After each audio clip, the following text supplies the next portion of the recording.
YSR party జాతీయ అధ్యక్షులు మాజీ ముఖ్యమంత్రి వర్యులు జగన్మోహన్ రెడ్డి గారి ఆదేశాల మేరకు ఒక సంవత్సర కాలం పూర్తయిన తర్వాత కూటమి ప్రభుత్వం ఏర్పడి ఒక సంవత్సర కాలం పూర్తయిన తర్వాత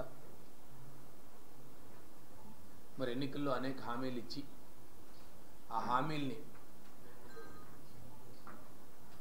ఒక్కసారి ప్రజల దగ్గరికి వెళ్ళి వారి ఇచ్చిన హామీల్ని గుర్తు చేస్తూ ఒక జిల్లా స్థాయి నుంచి ఒక కార్యక్రమం చేపట్టడం జరిగింది. మరి వైఎస్ఆర్ పార్టీ నాయకులు కార్యకర్తలు గౌరవనీయులు పెద్దలు మరి శాసనమండలి సభ్యులు మరి శాసనమండలి ప్రతిపక్ష నేత అయినటువంటి బొత్స సత్యనారాయణ గారి నాయకత్వంలో మరి విజయనగరం జిల్లాలో జిల్లా స్థాయిలో ఒక సమావేశం ఏర్పాటు చేసుకున్నాం. జిల్లాలో ఉన్న అన్ని శాసనసభ నియోజకవర్గాల ఇన్ఛార్జీలతోని వైఎస్ఆర్ పార్టీ నాయకులు కార్యకర్తలు అందరితో ఆ సమావేశాన్ని ఏర్పాటు చేసుకున్నాం. పెద్ద ఎత్తున వైఎస్ఆర్ పార్టీ నాయకులు కార్యకర్తలు అందరూ కూడా పాల్గొని ఆ కార్యక్రమాన్ని దిగ్విజయం చేసే విధంగా ఒక దిశానిర్దేశంతో కార్యక్రమం మళ్ళీ దాన్ని నియోజకవర్గ స్థాయిలో సమావేశాలు ఏర్పాటు చేసుకున్నాం. ముఖ్యంగా విజయనగరం జిల్లాలో 7 అసెంబ్లీ నియోజకవర్గాల్లో కూడా పెద్ద ఎత్తున వైఎస్ఆర్ పార్టీ నాయకులు కార్యకర్తలు అందరూ కూడా పాల్గొని ఆ కార్యక్రమం కూడా విజయవంతం చేస్తూ మరి అక్కడ నుంచి మండల స్థాయిలో కూడా నియోజకవర్గ స్థాయిలో మండల స్థాయిలో కూడా ఏర్పాటు చేయాలని చెప్పి మండల స్థాయిలో కూడా ఏర్పాటు చేసుకున్నాం. ఇక కొన్ని నియోజకవర్గాలు ఇప్పటికే ప్రజల దగ్గరికి కూడా వెళ్ళి గ్రామాలకు వెళ్ళి ప్రజలకి ఏదైతే వైఎస్ఆర్ పార్టీ జగన్మోహన్ రెడ్డి గారు పిలిపించిన నేపథ్యంలో ప్రతి ఒక్క వారిచ్చిన మేనిఫెస్టోని గుర్తు చేస్తూ ఒక సంవత్సర కాలం పూర్తయి సుమారుగా 13-14 నెలల కాలం పూర్తయింది. ఈ 14 నెలల కాలంగా ఏదైతే మీకు హామీలు ఇచ్చి హామీలను అమలుపరచాలని చెప్పి ప్రజల తరపున ఏదైతే పేదవాడి సంక్షేమం తీసుకుంటున్న సంక్షేమదారులందరి తరపున ప్రజల దగ్గరికి వెళ్ళి ప్రజలకు ఒకసారి గుర్తు చేస్తూ ఈ ప్రభుత్వం మీద ఒత్తిడి తీసుకురావాలి అనే ఒక ఆలోచనతో ఇప్పటికే ఆ కార్యక్రమాన్ని మొదలుపెట్టాం. ఇప్పటికే ఆ కార్యక్రమం చాలా దిగ్విజయంగా మొదలు పెడతాం. అయితే మీ ద్వారా ఈ జిల్లా ప్రజలందరూ కూడా తెలియజేయాలని మేము ప్రభుత్వాన్ని తెలియజేయవలసింది ఏంటంటే ఈ కూటమి ప్రభుత్వం ఏర్పడి సుమారు 14 నెలలు కావస్తూ ఉంది. 13 నెలలు కాదు 14 నెలల్లోకి వెళ్ళిపోతున్నాం. పెద్ద ఎత్తున ప్రజలు వ్యతిరేకత చూపిస్తూ ఉన్నారు ఈ కూటమి ప్రభుత్వం మీద. ఎక్కడికి వెళ్ళినా పెద్ద ఎత్తున ప్రజల నుంచి స్పందన వస్తూ ఉంది. మేము తప్పు చేశాము, గతంలో జగన్మోహన్ రెడ్డి గారి నాయకత్వంలో అనేక సంక్షేమ కార్యక్రమాలు తీసుకున్నాము, అరులైన ప్రతి ఒక్కరికి కూడా మాకు సంక్షేమ కార్యక్రమాలు అందేయి, మీ ఇంకా పెద్ద ఎత్తున వస్తాయన్న ఒక ఆలోచనతో మరి చంద్రబాబు నాయుడు గారు జగన్మోహన్ రెడ్డి గారు ఇస్తున్న సంక్షేమ పథకాలను కొనసాగిస్తూనే మళ్ళీ సూపర్ 6 ఇస్తానని చెప్పి ఆయన చెప్పడం, ఆ కార్యక్రమాలు తీరా చూస్తే ఇవాళకి ఒక్క కార్యక్రమాన్ని కూడా అమలు కాలేదు. ఓ పక్క పెన్షన్దారులు 60 సంవత్సరాలు నిండిన పెన్షన్దారులు పెన్షన్ కోసం ఎదురు చూస్తూ ఉన్నారు. ఓ పక్క పెద్ద ఎత్తున పెన్షన్దారులు మమ్మల్ని అనేక రకాలుగా సదరం అని చెప్పి మళ్ళీ రీవెరిఫికేషన్కి రండి అని చెప్పి ఓ పక్క ఎవరైతే డిజేబుల్ పెన్షన్ తీసుకుంటున్నారో మెడికల్ పెన్షన్ తీసుకుంటున్నారో వారు గ్రామాల్లో ఆందోళన చెందుతూ ఉన్నారు. కొత్తగా ఉన్న ఎవరైనా డిజేబుల్ పెన్షన్స్ వస్తాయంటే ఆన్లైన్ చేస్తే ఎక్కడ కొత్తగా వచ్చే పెన్షన్స్ లేవు. లేదు 60 సంవత్సరాలు నిండిన వృద్ధాప్య పెన్షన్లు ఎదురు చూస్తూ ఉన్నారు. మాకు 60 సంవత్సరాలు నిండాయి, మాకు పెన్షన్ ఈ ప్రభుత్వం ఆదుకుంటుందని చూస్తూ ఉన్నాం, వాళ్ళు ఎదురు చూస్తూ ఉన్నారు. లేదు అకాలం మరణం చెందిన భర్తలు, నా కుటుంబాన్ని పోషించిన భర్తలు, నా భర్త ఇవాళ నా కుటుంబం పెద్ద దిక్కు పోయిందే, నాకు కనీసం ప్రభుత్వం ఆదుకుంటుందో ఒక వితంతు పెన్షన్ ఇచ్చి చూస్తాను, వితంతు పెన్షన్లు ఇచ్చే వితంతువులు ఎదురు చూస్తాను. వీళ్ళందరూ కూడా ఎక్కడ ఒక కొత్త పెన్షన్ ఇచ్చే పరిస్థితి లేదు. ఈ ప్రభుత్వం పెద్ద ఎత్తున గొప్పగా చెప్పుకున్న గతంలో కూడా చెప్పాను, మేమేదో గతంలో బ్యాక్లాగులు అన్నీ కూడా స్పోర్ట్స్ పెన్షన్ ఇస్తామని చెప్పారు, అది ఇంప్లిమెంట్ కాలేదు. సూపర్ 6 సంబంధించి ఏ కార్యక్రమాలు కాకపోయేసరికి పెద్ద ఎత్తున నిరుద్యోగులు ఉద్యోగం లేదని, ఉద్యోగాలు 20 లక్షల ఉద్యోగాలు ఇస్తామని చెప్పి ఒక పెద్ద ఎత్తున మీరు చెప్పారు. దాంట్లో ఎక్కడ ఉద్యోగాలు లేవు. ఇప్పటికొచ్చి ఒక కంపెనీ కూడా ఎక్కడెక్కడ స్థాపించే పరిస్థితులు ఎక్కడ కనపడలేదు. విశాఖ జిల్లాను తీసుకుంటే ఉత్తరాంధ్ర ప్రాంతంలో లేదు. మాకు వచ్చి నిరుద్యోగ వృత్తి ఇస్తామన్నారే అని ఎక్కడ ఒక నిరుద్యోగ వృత్తి ఇచ్చే పరిస్థితి లేదు. 50,000 నిండి వాళ్ళకే పెన్షన్ అన్నారు, అది లేదు. ఇంకా ఏదో ఆడవాళ్ళకి ఉచిత బస్సు అన్నారు, ఇంకా రేపు ఆగస్టు 15 నుంచి మొదలు పెడతామన్నారు. ఆ బస్సు చూస్తూ ఉంటే మీరు వచ్చి విజయనగరం వేదికగానే ఆ రోజు పెద్ద ఎత్తున మీ తనయుడు లోకేష్ గారు పాదయాత్ర ముగింపు సందర్భంలో మీరు పెద్ద ఎత్తున చెప్పారు. ఆ రోజు ఈ రాష్ట్రంలో మహిళలు ఎక్కడ కావాలంటే అక్కడ తిరగొచ్చు, ఏ పుణ్యక్షేత్రాలు కావాలన్నా, మీకు కావాల్సిన కుటుంబాలు కావాలన్నా, మీ బంధువుల దగ్గరికి వెళ్ళాలని అంటే ఇప్పుడు దానికి వచ్చి జిల్లా ఆంక్షలు పెట్టారు. జిల్లా అంటున్నారు, జిల్లా వరకే పరిమితం అంటున్నారు. ఎన్నికల్లో చూస్తే ఆ మాటలు చెప్పారు. ఇవాళకి వచ్చే రైతు భరోసా, ఈ రైతాంగం ఏదైతే ఆంధ్రప్రదేశ్కి వెన్నుముక, రైతే వెన్నుముక, వ్యవసాయమే ప్రాధాన్యత ఉన్న ఈ ప్రాంతంలో కనీసం 2వ సంవత్సరం వచ్చింది మీ ప్రభుత్వం ఏర్పడి, రైతు భరోసా ఒక్క రూపాయి లేదు. రైతాంగం అంతా ఎదురుతో చూస్తున్నారు, రైతులు మేము పెట్టుబడి పెట్టే పరిస్థితులు లేమని చెప్పి. ఇవన్నీ కూడా సంక్షేమ పథకాలు పక్క నుంచి పెద్ద ఎత్తున వెళ్తూ ఉంటాయి. ఎలాగైనా ప్రజల నుంచి మరల్చాలా, ఒక డైవర్షన్ పాలిటిక్స్లోకి వెళ్ళాలా, లేదు మన చేతిలో కొన్ని మీడియా సంస్థలు ఉన్నాయి, కొన్ని పత్రికలు ఉన్నాయి, ఆ పత్రికల ద్వారా కొన్ని మన ప్రజల్లోకి లేని పదే మనం ఒక అలవాటు, కూటమి ప్రభుత్వాన్ని చంద్రబాబు నాయుడు గారికి ఒక అబద్ధాన్ని నిజం చేయడంలో పదే చెప్తే అది నిజమని నమ్మే విధంగా ఒక కొత్తగా ఒక తెర మీద తీసుకొచ్చారు, ఏదో లెక్కర్ స్కామ్ అని చెప్పి. ఆ లెక్కర్ స్కామ్లో తీసుకొచ్చి ఏదో దాంట్లో లేనిది, ఎందుకంటే ప్రభుత్వ పరంగా నడిపిన షాప్స్ అవి, ఓ పక్క గవర్నమెంట్ ఆఫ్ ఇండియా ఆడిట్ చేస్తూ ఉంటుంది,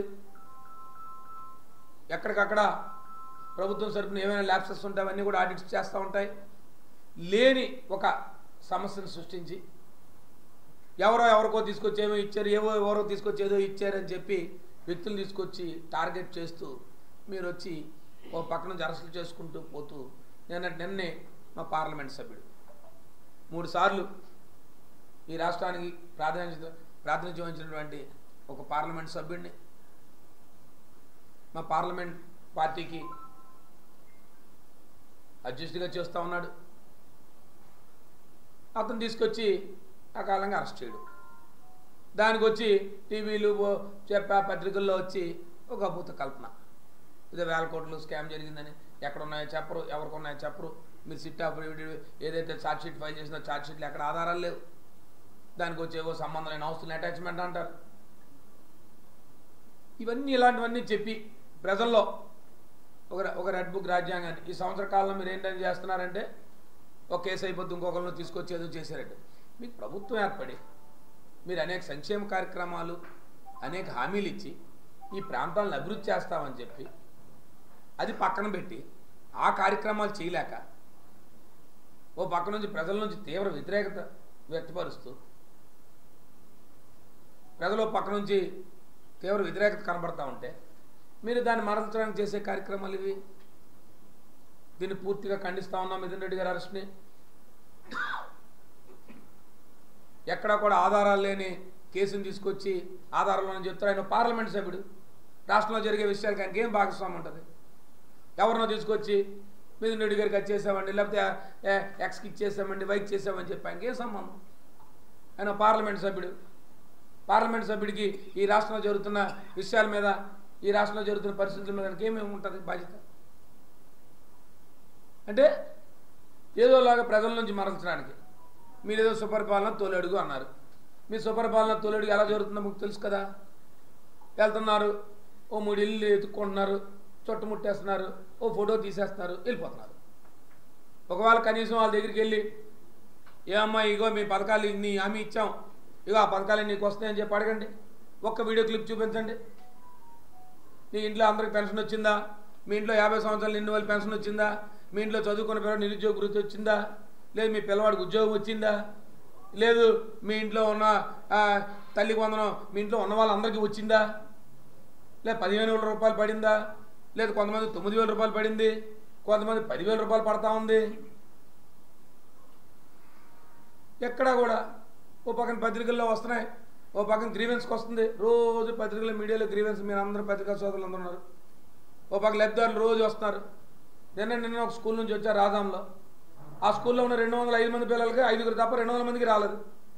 200 మందికి ఒకటే షెడ్యూల్ చూపిస్తుంది, మీకు ఆన్లైన్లో 4 వేల స్కోర్ ఉందని చెప్పి. దానికి అడిగితే ఎవరు స్పందించే నాదులు లేడు. వాళ్ళు మొత్తం తిరిగి అన్ని అధికారులు తిరిగితే మాకేం సంబంధం లేదు. ఏం ప్రభుత్వంలో ఒక నిర్దిష్టమైన విధానాలు లేవు. ఒక పథకం ప్రవేశపెడితే దానికి సంబంధించిన స్పెసిఫిక్ గైడ్లైన్స్ లేవు. ఒకరోజు 9,000 పడతా ఉంది, ఒకరోజు 10,000 పడతా ఉంది. సాక్షాత్తు మొన్న ఏదో పేరెంట్స్ మీటింగ్ పెడితే మీ మెగా పేరెంట్స్ మీటింగ్లోనే కొంతమంది టీచర్స్ ఉపాధ్యాయులు చెప్తా ఉన్నారు, వైరల్ అవుతూ ఉన్నాయి. ఒకవేళ ఎవరైనా ఏదైనా మాట్లాడితే వాళ్ళని వచ్చి వాళ్ళు గొంతు నొక్కే కార్యక్రమం. ఎన్నాళ్ళు ఈ కార్యక్రమాలు చేస్తారు?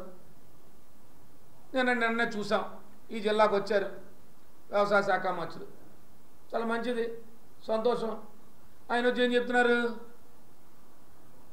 ఆర్బిట్ నిధి అమలు చేయాలంటే రాష్ట్రాన్ని అమ్మేయాలంటున్నారు. మరి ఏం అమ్మేయాలనుకోని మీరు ఆ పథకాలు అనౌన్స్ చేశారు?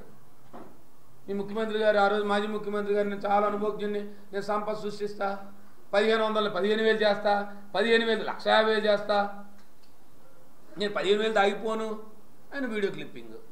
ఎన్నికల్లో మీరు 15,000 చెప్పాలి, 1,500ది 15,000 వచ్చి ఆదాయం వచ్చేది చేస్తాను. 1,500 ప్రభుత్వం ఇస్తుంది. దీన్ని మళ్ళీ మీకు ఎక్కడ తాగిపోను, ఆదాయం సృష్టించే కార్యక్రమం 15,000 చేస్తా, 15,000దే కాదు ఇంకా 1,50,000 చేస్తా. ఈయన వచ్చి ఆస్తులు అమ్మాలని, ఏదో రాష్ట్రాన్ని అమ్మేయాలని చెప్తున్నారు. ఆయన మన వ్యవసాయ శాఖ మంత్రులు. ఓ పక్క కనీసం ఈ జిల్లాలో ఎప్పుడు లేని విధంగా నిన్న సోమవారం గ్రీవెన్స్ రోజుని ఓ పక్క రైతు కూలీ సంఘం నుంచి కానీ లేదు ఇతరత్రా నుంచి కానీ యూరియా దొరకలేదు బాబు అని చెప్పి మా ఇష్టాంతర పరిపాలన చేసామే. చూపించండి ఎక్కడైనా ఎవరైనా వచ్చి మాకు యూరియా దొరకలేదని చెప్పి, ఒక్కరోజు పత్రికలు ఏదైనా ఎక్కడైనా దొరికితే ఇమ్మీడియట్గా ఎందుకు అక్కడ జరిగిందని చెప్పి దాని మీద రివ్యూ చేసేవాళ్ళని. ఎక్కడైనా ఈ జిల్లాలో అసలు రివ్యూ జరుగుతుందా? ఓ జిల్లాపై సమావేశం ఏర్పాటు చేసుకున్నాం, దాని తర్వాత వ్యవసాయ రంగం మీద ఎక్కడైనా ఒక జిల్లా రివ్యూ ఉందా? ఓ పక్క ప్రైవేట్ లబ్ధిదారులు వచ్చి ఒక నుంచి వ్యాపారస్తులు విపరీతంగా దోచుకునే కార్యక్రమం చేస్తున్నారు. ఓ పక్క యూరియా అందుబాటులో లేదు.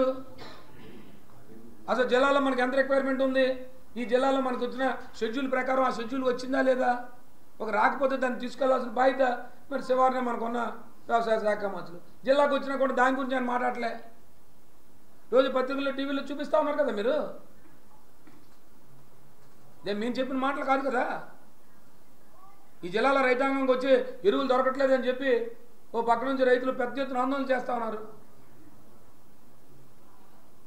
దానికి సంబంధించిన అంశాలు కాకుండా ఎంత దురదృష్టకరం ఇది. ఈ ప్రాంతానికి వ్యవసాయ శాఖ మంచి ఉత్తరాంధ్ర ప్రాంతానికి ఉండి, ఈ ప్రాంతంలో వ్యవసాయమే ప్రధానమైన ఆదాయ వనరులుగా మనం వెళ్తున్న ప్రాంతంలో ఇప్పటికే వర్షాభావ పరిస్థితులతో ఓ పక్క రైతులు అల్లాడిపోతూ ఉన్నారు. ఎప్పుడు వర్షం పడుతుందో తెలియదు, ఎప్పుడు రాదో తెలియదు. ఇప్పుడు వచ్చి చాలా దగ్గరకు అయితే ఇది కూడా పోయింది, నాట్లేసిన నాట్లు కూడా పోయాయి, సీడ్ ప్లాంటేషను. ఒక రైతులు భయదోలుతూ ఉన్నారు. దానికి తోడు ఈ రకమైన ఇది కృత్రిమ కొరత లేదు, గవర్నమెంట్ ఇచ్చిన అలాట్మెంటే లేదా, ఎవరు ప్రజాప్రతినిధులు స్పందించే పరిస్థితి లేదు. జిల్లాలో పూర్తిగా నిర్వీర్యమైపోయింది. రైతాంగాన్ని వదిలేశారు. 20,000 రూపాయలు రైతు భరోసా, రూపాయి లేదు. రైతును ఆదుకునే పరిస్థితి లేదు. ఇక వ్యవసాయం విద్యుత్ కనెక్షన్లు అంటారా, ఇక ఎన్నిసార్లు పోతుందో నేను మీకు చెప్పక్కర్లేదు, మీరు కూడా దాంట్లో మీ అందరూ అనుభూతం ఉన్నారు. కరెంట్ లేని పరిస్థితి, మోటార్లు ట్రాన్స్ఫార్మర్లు కాలిపోతున్నాయి, కనీసం ట్రాన్స్ఫార్మర్లు కాలిపోతున్నాయని స్పందించే వ్యక్తి లేరు. ప్రజాప్రతినిధులు ఎవరు అందుబాటులో లేరు. ఎవరికి చెప్పుకోవాలో తెలియని పరిస్థితిలో ఇవాళ రైతాంగం ఉంది. ప్రతిపక్ష నాయకుల పాత్ర పోషిస్తూ మేము ఎక్కడైనా మా దృష్టికి వస్తే మేము అధికారుల దృష్టికి తీసుకెళ్తా ఉంటే వారు చెప్తారు, సార్ నిధులు లేవు, ఫండ్స్ లేవు, మేము ఏం చేయగలం. గతంలో మీరు ఉండేవారు, మీరు అన్ని స్టేట్ లెవెల్లో మాట్లాడేవారు, మాకు ఎక్కడైనా ఏమైనా బాటిల్ నెక్స్ ఉంటే అవన్నీ కూడా మీరు అవన్నీ వర్కౌట్ చేసేవారు. ఎవరు అలాంటి పరిస్థితి లేదు. వాళ్ళు ట్రాన్స్ఫార్మర్ నెలల తరబడి ట్రాన్స్ఫార్మర్లు కాలిపోతూ ఉన్నాయి. ఎందుకు చెప్తున్నామంటే ఇవన్నీ మార్చులను తీసుకొచ్చి ఒక లేని లెక్కర్ స్కామ్ అని తీసుకొచ్చి పెట్టారు. ఇంకేదో చూస్తూ ఉన్నాయి వాళ్ళ పేపర్లో, ఇంకెవరినో తీసుకొచ్చి అరెస్ట్ చేస్తారు రోజు. ఇదొక ప్రక్రియ, ఎవరికి సంబంధం లేదు, ఏం జరుగుతుందో తెలియదు. అసలు ప్రభుత్వంలో పరిపాలన జరుగుతుందో తెలియదు. ఎంత ఘోరం అంటే ఇంకా మీకు చెప్పాలా. ఇది నిన్న ఈనాడు పేపర్లో వచ్చిన క్లిప్పింగ్. ప్రభుత్వ ఆసుపత్రుల్లో ప్రైవేట్ వ్యక్తులు వెళ్ళి ల్యాబులు పెట్టి తనిఖీలు చేసుకుని డబ్బులు కలెక్ట్ చేసుకుంటారు. ఏం జరుగుతుంది ఈ జిల్లాలో? అసలు ప్రభుత్వ వైద్యం, ప్రభుత్వ హాస్పిటల్లో డైరెక్ట్గా ప్రభుత్వ వైద్యాధికారులు ప్రైవేట్ ల్యాబ్స్తో కాంటాక్ట్ పెట్టుకొని డైరెక్ట్గా వాళ్ళే వచ్చి ల్యాబులు టెస్ట్ చేసుకొని డబ్బులు కలెక్ట్ చేసుకెళ్ళే పరిస్థితి. ఇది ఈ జిల్లాలో పరిస్థితి. బాడంగ మండలంలో ప్రభుత్వ ఆసుపత్రిలో ప్రైవేట్ పరీక్షలు చూడండి. ఏం ఏం ఏం జరుగుతుంది ఈ జిల్లాలో? అసలు ఎక్కడైనా ప్రభుత్వ వైద్యం చూడండి. ఇది ఏంటిది? అనేక సమావేశాలు చెప్పాను, మొన్న కూడా సమావేశాలు చెప్పాను, జిల్లా పరిషత్ సమావేశంలో. వైద్యుల మీద వైద్యాధికారులు పూర్తిగా నిర్వీర్యం అయిపోయింది, ప్రజారోగ్యం పూర్తిగా ఇబ్బందుల పాలవుతున్నారు. ఒక బెడ్ మీద 3 4 పడుకుంటా ఉన్నారు. సీజనల్ ఫీవర్స్ వస్తూ ఉన్నాయి. ఒక పక్క హెల్త్ కండి, ఒక పక్క మందులు లేవు, మందులు తెప్పించిన డ్రగ్ స్టోర్స్లో లేవు అని చెప్తుంటే ఒకటే సమాధానం, ప్రభుత్వం నుంచి మాకే స్పందన లేదని మేము రాటలు పెట్టామండి. ఏదైనా పత్రికా సమస్యలు పెడితే రేపు పత్రికా సమస్యలు పెట్టి అన్ని ప్రమాణం ఉన్నాయి, నువ్వు మార్చేది పెద్ద క్లోజ్ చేసేది. నువ్వు చెప్పింది నన్ను రివ్యూ చేయండి, డిపార్ట్మెంట్స్ రివ్యూ చేయండి, అవునా కాదా క్లారిఫై చేసుకోండి. పత్రికా సమస్యల మధ్యకి వెళ్ళండి, ఇది నిజమా కాదు చెప్పండి, దీన్ని ఏమనాలి? క్లియర్గా మెన్షన్ చేశారు. డైరెక్ట్గా ప్రైవేట్ డయాగ్నోస్టిక్ సెంటర్ వాళ్ళు వచ్చి ల్యాబొరేటరీ దందా కొనసాగుతుంది.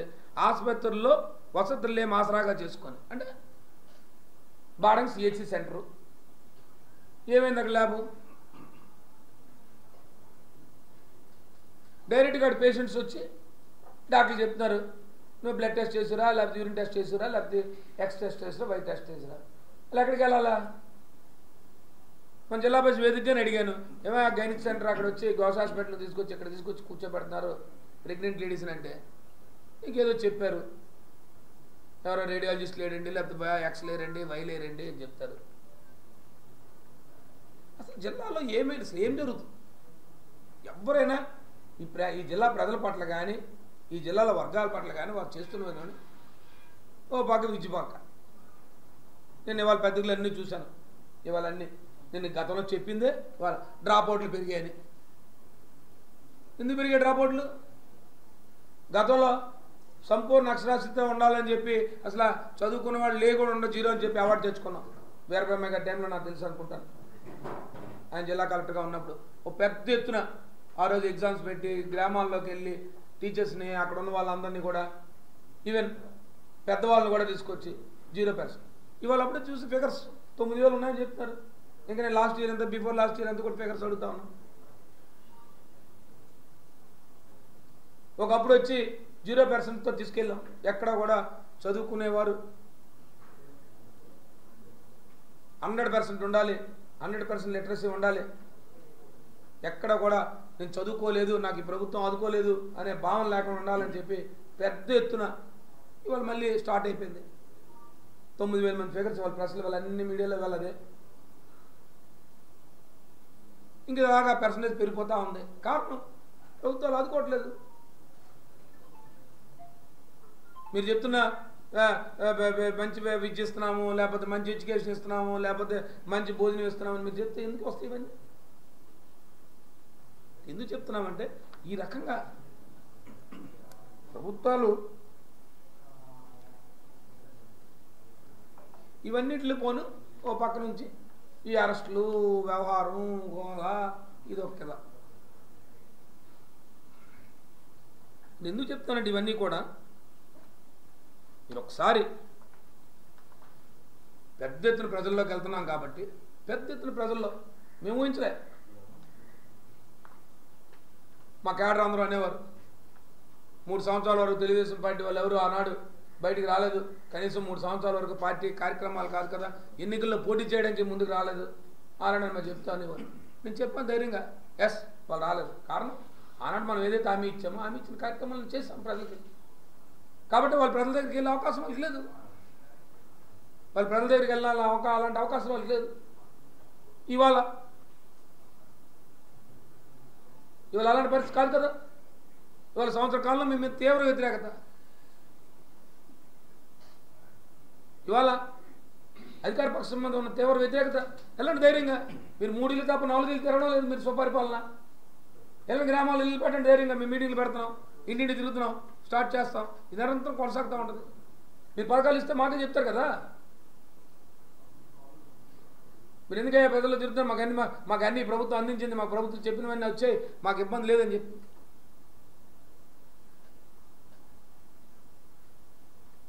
ఇలాంటి పరిస్థితులు ఇవాళ జిల్లాలో లేదు. చూడండి, ఎక్కడైనా అన్ని కార్యక్రమాలు నత్తనడకన ఎక్కడికక్కడే ఉన్నాయి. ఏవరా బాబు మీ ప్రారంభోత్సవాలు చేస్తున్నారంటే మేము చేసిన ఆ గ్రామ సచివాలయాలు, మేము కంప్లీట్ చేసిన ప్రారంభోత్సవాలు చేస్తున్న కార్యక్రమాలు. ఇవాళ అధికార పక్షం ఇంకేంట్రా చేశారంటే అధికారులు పాపం ఎందుకు వాళ్ళ మీద అంత కోపం పెట్టుకున్నారో తెలీదు. ప్రభుత్వ ఉద్యోగులు ట్రాన్స్ఫర్లు సుమారుగా 14 నెలల అధికారంలోకి వచ్చిన 2 సార్లు ట్రాన్స్ఫర్ ఉద్యోగులు ఇచ్చారు. మా సచివాలయ ఉద్యోగస్తులు వాళ్ళ పరిమితి ఎంత, వాళ్ళ పరిధి ఎంత, వాళ్ళని తీసుకొచ్చి ఒక్కొక్క దగ్గర ట్రాన్స్ఫర్ సిస్టమ్ రాజ్యంగా. ఇదే పరిపాలన అంటే. ప్రభుత్వ ఉద్యోగులతో వాళ్ళు ఎక్కడైనా పొరపాట్లు జరిగితే వాళ్ళతో కౌన్సిలింగ్ చేసుకుని వాళ్ళతో పరిపాలన పని చేయించుకోవాలి. ఒక పెద్ద వ్యవస్థను క్రియేట్ చేస్తాం, సచివాలయ వ్యవస్థనే. ఇవాళ మీరు ఏ కార్యక్రమం చేసినా ఆ వ్యవస్థ ద్వారా చేస్తున్నారు. ఇవాళ ఆ ఉద్యోగస్తులు విపరీతమైన ట్రాన్స్ఫర్ చేసి వాళ్ళు ఇబ్బందులు పాలు చేసే పరిస్థితి మీరే చూస్తూ ఉంటారు. గ్రీవెన్స్లకి ఎంతమంది వస్తూ ఉన్నారు. ఈ మండలం నుంచి తీసుకొచ్చి ఆ మండలాలకి, ఆ నియోజకవర్గం నుంచి ఈ నియోజకవర్గానికి, ఈ మూల నుంచి ఆ మూలకి. ఏమంటే అధికార పక్షం మేము ఒప్పుకోవట్లేదు, మిమ్మల్ని ట్రాన్స్ఫర్ చేసేమన్నారు. ఉద్యోగస్తులు ట్రాన్స్ఫర్ చేస్తే ఏమన్నా మీరు చేస్తున్న ప్రభుత్వంలో మంచి ఫలితాలు ఇచ్చి మీరు బాగా పనిచేస్తే దాన్ని డెలివరీ చేసే సిస్టమ్ వాళ్ళదే. ఒకరో ఇద్దరు వల్ల మొత్తం వ్యవస్థ అంతా బాగోలేదంటే ఎలా అవుతుంది? ఇది ఈ జిల్లాలో. కాబట్టి ప్రభుత్వం ఇప్పటికైనా ఈ రెడ్ బుక్ రాజ్యాంగాన్ని, ఈ కేసుల్ని ఇవన్నీ పక్కన పెట్టి పరిపాలన మీద దృష్టి పెట్టండి. మీరు ఇచ్చిన హామీలు అమలుపరచండి. అది మా బాధ్యత. ప్రతిపక్ష పార్టీగా ప్రజా జీవితంలో ఉన్నవాళ్ళని, ప్రజల తరపున, ప్రజల గొంతుగ్గా మా వాయిస్ని మేము ప్రజల తరపున వినిపిస్తాం. మేము చెప్తున్నాం, మీరు అమలుపరచండి. ఇప్పుడు కూడా చెప్తున్నాం, మీరు అమలుపరచాల్సిన బాధ్యత మీది. మిమ్మల్ని అమలుపరిచేంత వరకు కూడా మేము ప్రజల దగ్గరికి వెళ్తూనే ఉంటాం. 1 సంవత్సర కాలంలో మీరు పెన్షన్ తప్ప ఇంకోటి ఇవ్వలేదు.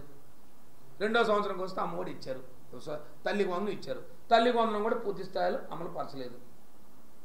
ఇంతకు మించి మీరు ఇంకో భాగం ఎక్కడికి వెళ్తే అక్కడ అయిపోయింది చెప్తారు. 3 గ్యాస్ సిలిండర్ అంటే 1 గ్యాస్ సిలిండర్ ఇస్తారు. 1 గ్యాస్ సిలిండర్ కూడా పూర్తికి వచ్చిందో తెలియదు. ఎవరు అక్కడికి వెళ్ళాలో తెలియదు. ఆ సిలిండర్ని ఎక్కడ అప్డేట్ చేసుకోవాలో తెలియదు.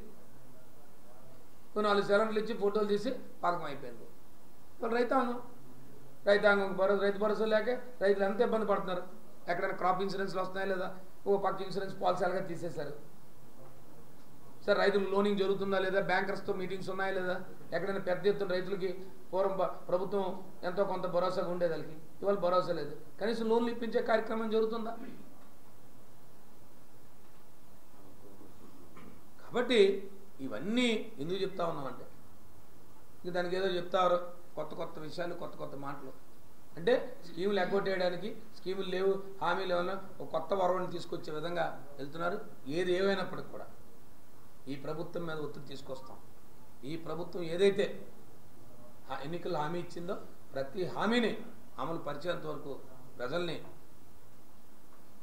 మేము యాక్టివేట్ చేస్తూనే ఉంటాం. ప్రజల తరపున మేము ప్రభుత్వాన్ని ఎక్కడ అవకాశం వచ్చి అక్కడ ప్రభుత్వం దృష్టికి తీసుకొస్తూ ఉంటాం. ప్రభుత్వాన్ని తెలియజేస్తాం, ప్రజాప్రతినిధులు తెలియజేస్తాం.